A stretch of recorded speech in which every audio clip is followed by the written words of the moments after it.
July 9th, beautiful morning. We've had a crazy heat wave here in Southern California.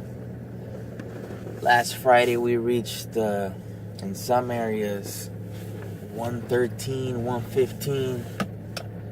Really unprecedented. Straight up Las Vegas weather. Really crazy. I mean, we're not used to this type of heat. I woke up the next morning halfway feeling like I had drank 336 packs of beer by myself. My head was throbbing. My body felt weak. Anyways, I've just never been a good drinker, so I equate that dehydrated feeling to my hungover days. It's crazy. But you know where to reach me, up above and down below. You can see. Today I want to talk about a topic that I feel is very important. I feel this is a little deep. Might go over some people's heads. Some people might not care.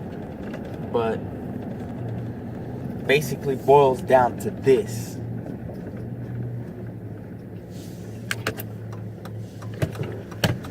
It is my belief that chasing money and trying to get rich was never meant to be separated from everybody's or anybody's spiritual journey. That sounds a little contradictory. That sounds like a big paradox, right? That sounds ironic. You might think to yourself, what does pursuing money or wealth or riches or resources have to do with anybody's spiritual well-being? Well, I say they go hand in hand. And in fact, I say that the accumulation of resources, riches, real estate, or wealth, the journey to attain those things can only be attained through a mastery of each and everyone's spiritual quest. I'm not saying you're going to be a perfect person, and I know that a lot of us have been taught quite the opposite, especially Christians and Catholics have been taught to be meek, have been taught outright that getting rich is not a cause for us or for someone that wants to reach good terms with God. That was taught to me when I was brought up in my Catholic home, in Catholic school, catechism. They always quoted the quotes in the Bible that spoke about or spoke to the difficulty of rich people attaining favor with the Holy Father, attaining heaven and whatnot. But it is my personal opinion that this was done to keep us in check, keep us in line. How or why, you say? Well, basically at the apex, at when the Catholic Church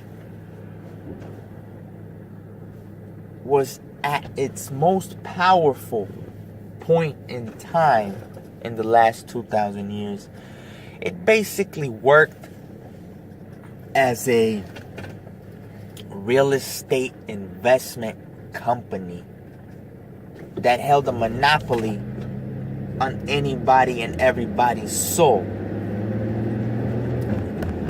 See, the church, the Roman Catholic Church, which the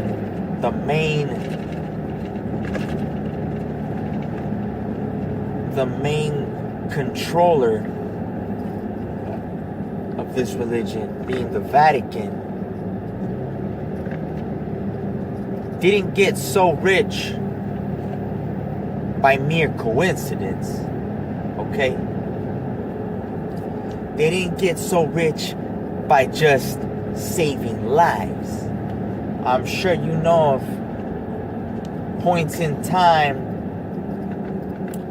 where the church was actually taking payments for the absolvement of sins. Need I say more? So, think about it. If they try to separate the masses in two camps, either you're going to try to get rich in this physical life, where the game is actually to provide value for others for the exchange of monetary compensation. That's one camp. And the other camp, or you save your soul. I mean, this fear-mongering that religion and the church held over people for hundreds of years is by design. So, I contend that spirituality and the attainment of riches should never have been separated, because you need faith, courage, and cojones to actually accumulate anything worth accumulating. Plus, on top of that, the only way you can actually be a good person and help others is if you have more than you need. So, how else are you really supposed to help others? I mean, yeah, you could provide love and psychological help somehow, but to really relieve people of a lot of their stress nowadays, you need to have resources, money, be able to provide jobs for others, be able to provide somewhere to live for others. And you can only do that by having more than you need. See, all of us that claimed or claim that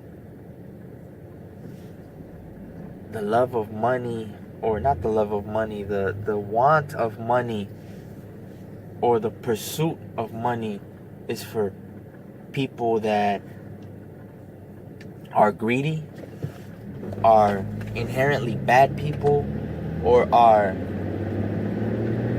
bad examples to the community, we had or have no idea what we're talking about. Okay, my perspective is very different now that I'm going to have, my second child with my wife. I look around and I see, wait a minute, hold up. 99% of people are following the same road, the same path, the same goals. And only 1% of the people are pushing for more, are pushing themselves and those around them for more. And I ask myself, who's right? Who is right? 99% of people or 90% of people can't really help or make a big dent in the world in a good way. I include myself there right now. But I believe and I understand now that it takes faith, cojones, and a spiritual embodiment of your principles for you to be able to reach the next level economically. You guys have a wonderful week, wonderful Monday. I hope you guys reach all your goals and push for your potential. Peace.